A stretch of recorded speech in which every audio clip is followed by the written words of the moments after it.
I was in my quiet time recently and I was in Luke chapter 8, verses 1 through 3, and I was so intrigued by what I read. In these 3 short verses, it highlights Jesus walking from town to town with his disciples. And you're probably wondering what was intriguing about that. Well, we already know his disciples followed him everywhere. It wasn't that. It was the mention of the followers who were women. In this group, there were high-profile women such as Joanna, the wife of Chuza, Herod's business manager, and the lowest profile being Mary Magdalene, who Jesus had just cast out 7 demons.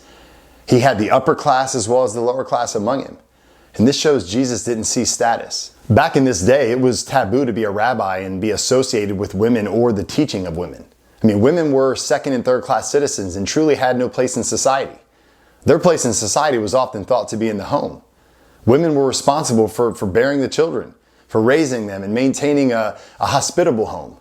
Men were not to greet women in public.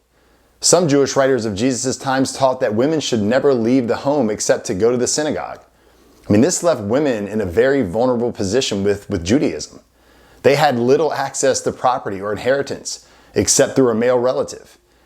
Any money a woman earned belonged to her husband. I mean, men could legally divorce a woman for almost any reason, simply by handing her a written notice of divorce. A woman, however, could not divorce her husband. Long story short, women, they weren't valued, and today that remains the same. The Gospels record several instances where Jesus reaches out to unnoticeable women, inconspicuous silent sufferers who blend into the background and are seen by others as individuals who are destined to exist on the fringes of life, the outsiders. I mean, Jesus noticed them. He recognized their needs and always thrusted them onto center stage into redemption.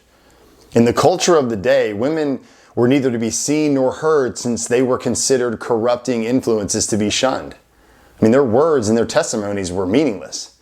But it was Jesus. It was Jesus who always elevated women. I think of the woman from Mark 5 who had been plagued with the flow of blood for 12 years. I mean, she had spent all of her resources trying to get cured of this. And you may not know this, but among the things considered defiling in Judaism was the issue of blood, especially menstruation or hemorrhage. This woman was outcasted. I mean, she was looked down upon. No religious leaders would acknowledge her or even try and help her in fear of being defiled. It was all about status. It was all about looking good on the outside, and the leaders of this day wouldn't be caught dead interacting with such lowly scum, let alone a woman. But Jesus, he was different. This woman found faith in a crowd to force her way up to Jesus in complete desperation, approaching him from behind so as to remain inconspicuous and simply touching his garment. And when she did, 2 things happened. The flow of blood stopped and she was discovered.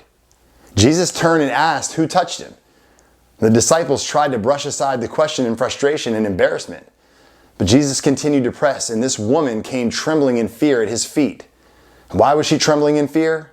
Well, it was the norm for women to be terrified as the repercussions were severe for stepping forward boldly like she had done.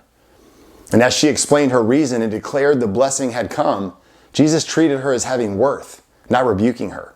Rather, he relieved her of any sense of guilt, lifted her up and called her daughter. He told her that her faith had saved her. He gave her his love and he sent her away whole.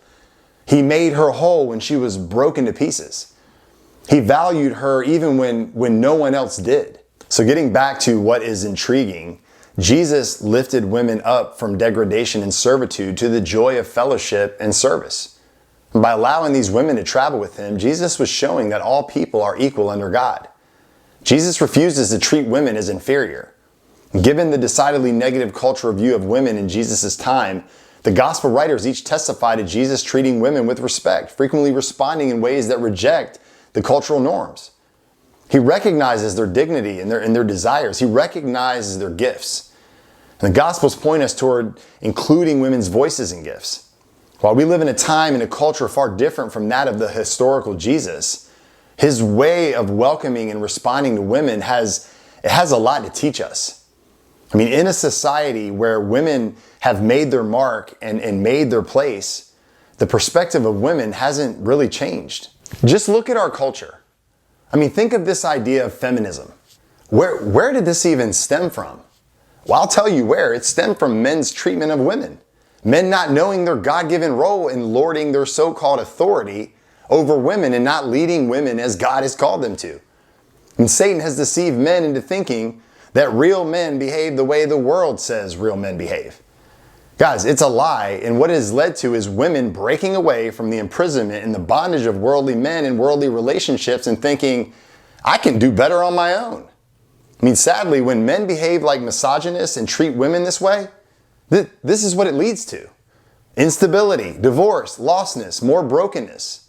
Women are degraded, kicked down, and they begin to believe the lie and run from what God designed for them. I mean, let's just be honest. The highlight of the porn industry is beautiful women being sold as objects.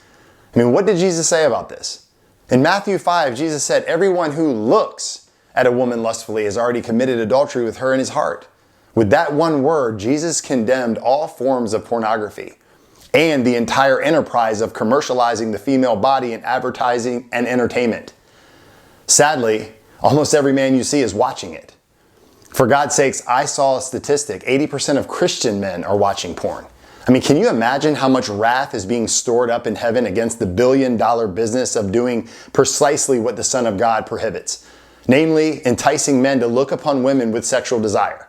Not as persons, mind you, but as objects of sexual pleasure alone. And what is clear from Matthew 5:28 is that Jesus Christ means to rescue women from this attack on their personhood. Men who follow Jesus, they guard their eyes for the good of women and for the glory of God. And women who follow Jesus look to Jesus for how to use their bodies, not to the world. We must really take a look at the example that Jesus gave us and how he valued women.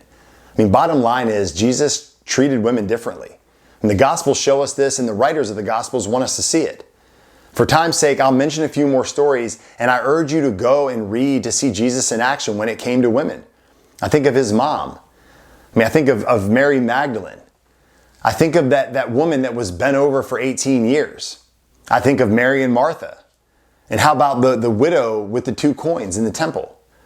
And guys, there's many others. But the main point I think that flows from Jesus is that God created male and female in his image with equal value and dignity and differing complementary honorable roles. And Jesus put into motion a reversal of the effects of the fall. The fall of Adam and Eve inclined women to be helplessly provocative or brashly domineering. And then it inclined men to be either timidly passive or harsh and demanding. See, sin could distort God's design in either direction. And that is not the way that God designed it. But wherever his word and his gospel take root and hold sway, men treat women with respect, and they take humble, courageous initiatives to protect women and create stable, loving families where the covenant faithfulness of the husband and wife display the mystery of Christ. The gospel is the only answer. Women, you have a high rank in Jesus' government. You have a voice and a place. Jesus, he sees you differently. He sees you equal. He sees you as fearfully and wonderfully made, created with a purpose that goes beyond the world's idea of what women were made for. The God of the universe, he holds you high. And those of you who are in Christ, you're a daughter of the high king. No matter what men say to you, no matter what the world says about you, no matter what lies you are told. Those who are not in Christ, this can be you, if you would just surrender your life to him. Women, you are valued.